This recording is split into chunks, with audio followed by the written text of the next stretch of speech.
प्रशांत एक रात अपनी नई बिल्डिंग की 12वीं मंजिल पर स्थित अपने अपार्टमेंट में दाखिल हुआ। उसने दरवाजे पर ताला लगाया और मेज पर अपनी चाबियों का गुच्छा रख दिया। वह बहुत थका हुआ था और तुरंत सोने चला गया। आधी रात को लगभग 2:30 बजे प्रशांत की आंख खुली। उसे लगा जैसे कोई धातु की चीज जमीन पर घिस रही हो। वह अंधेरे में ही उठकर हॉल में गया। उसने टॉर्च ऑन की और मेज की तरफ रोशनी की।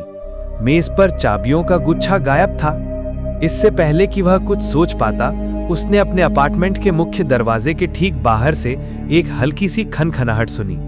यह आवाज वैसी ही थी जैसी कोई ताले में चाबी डालने की कोशिश करता है। Clink, clack, creek. प्रशांत डर के मारे वहीं जम गया। वह जानता था कि उसने ताला अंदर से लगाया था।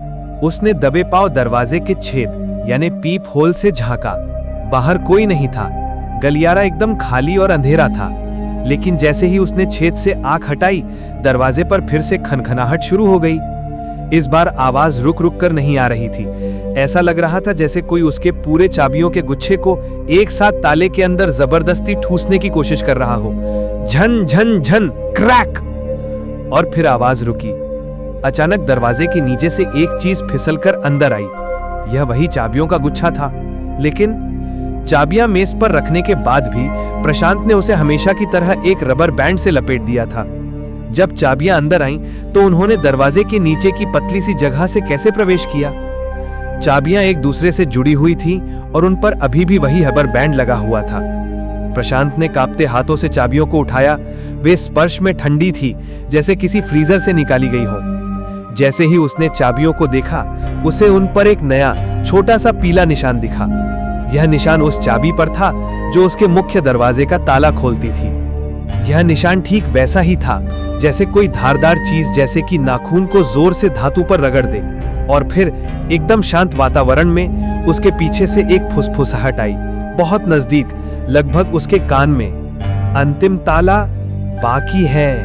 प्रशांत की रीढ़ में एक ठंडी लहर दौड़ गई। वो पत्थर की मूरत बन गया था। वो फुसफुसाहट इतनी नजदीक थी कि उसे अपने कानों पर किसी की ठंडी सांस महसूस हुई। हिम्मत करके प्रशांत धीरे से मुड़ा।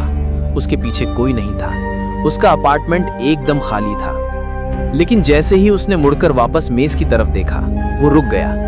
टेबल पर जहां चाबियां पहले रखी गई थीं, एक गहरा काला धब्बा दिखाई दे रहा था। यह ऐसा लग रहा था जैसे किसी ने गीले कोयले को जोर से दबा दिया हो। उसने चाबियों के गुच्छे को जमीन पर गिरा दिया। उसे महसूस हुआ कि यह सब केवल दरवाजे के ताले तक सीमित नहीं है। उसने अपने बेडरूम की तरफ देखा, जिसका दरवाजा आधा खुला था। प्रशांत को याद आया, उसके पुराने अलमारी पर एक छोटा सा पैडलॉक लगा था जो हमेशा बंद रहता था। वो पैडलॉक हमेशा उसी चाबियों के गुच्छे की एक छोटी पुरानी पीतल की चाबी से खुलता था। और वो छोटी पीतल की चाबी उसके हाथ में मौजूद गुच्छे पर नहीं थी। प्रशांत बिना आवाज किए दबे पांव अपने बेडरूम की तरफ बढ़ा। जैसे ही वो दरवाजे के पास पहुंचा, उसने अलमारी के पास से एक हल्की धातुई कटकट की आवाज सुनी। उसने टॉर्च की रोशनी दरवाजे के गैप से अंदर डाली। अलमारी के सामने हवा में तैरते हुए वो पीतल का छोटा ताला झूल रहा था। ताला आधा खुला हुआ था और उसकी चाबी अंदर फंसी हुई थी।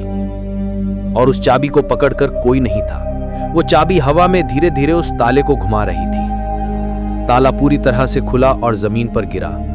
फिर अलमारी के दरवाजे धीरे धीरे बिना किसी आवाज के बाहर की ओर खुलने लगे। प्रशांत ने टॉर्च को तेजी से अलमारी के अंदर चमकाया। अलमारी खाली थी। उसके कपड़े, रैक, सब कुछ वैसे ही था, सिवाय एक चीज के। अलमारी के एकदम पीछे की लकड़ी की दीवार पर उसी तरह के पीले खरोच का निशान बना था जैसा उसकी मुख्य दरवाजे की चाबी पर था। लेकिन ये खरोच बड़ा था और ये लकड़ी में गहरा धंसा हुआ था। और उस खरोच के ऊपर स्याही से नहीं, बल्कि ऐसा लगा जैसे गंदे पानी से लिखा गया हो एक शब्द, बाहर। प्रशांत ने पीछे भागने की हिम्मत भी नहीं की। उसे महसूस हुआ कि उस अंधेरी रात में वो अब अपने अपार्टमेंट में अकेला नहीं था। वो दरवाजा बंद कर चुका था, लेकिन चाबियों ने किसी को अंतिम ताले तक पहुंचने की अनुमति दे दी थी।